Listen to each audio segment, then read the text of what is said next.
Let's go. Hello friends, চলে এলাম Indian মিউজিয়ামের চতুর্থ পর্ব নিয়ে, যেটি সবচেয়ে আশ্চর্যজনক এবং ভয়ানক ছিল। প্লিজ আপনারা যারা এখনো আমার চ্যানেলটি সাবস্ক্রাইব করেননি তারা প্লিজ আমার চ্যানেলটি সাবস্ক্রাইব করে দেবেন। এই পর্বে আপনাদের দেখাবো মিশর দেশের স্থাপত্য কলার অদ্ভুত নিদর্শন।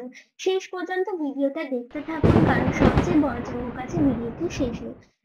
এখানে দেখতে পাচ্ছেন বিভিন্ন রকমের 5 থেকে 6 হাজার বছরের পুরনো পিরামিড এবং বিভিন্ন শাসকদের মূর্তি। মিশর দেশের লোকেরা এক ধরনের লিপির ব্যবহার করতেন যাকে হায়ারোগ্লিফিক লিপি বলা হয়। সেগুলির নিদর্শন এখানে দেখতে পাচ্ছেন। মিশর দেশের লোকেরা বিভিন্ন রকমের পশু পাখি এবং দেবদেবীর মূর্তি হিসেবে পুজো করত। সেই মূর্তিগুলি নিদর্শনে এখানে দেখতে পাচ্ছেন আপনারা।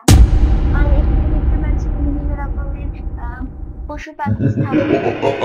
এইখানে এসে আমি তো খুবই ভয় পেয়ে গেছিলাম। এটা ছিল 4,500 বছরের পুরনো একটি মরণ, যেটা দেখে আমি তো নিজের চোখেই বিশ্বাস করতে পারছিলাম না।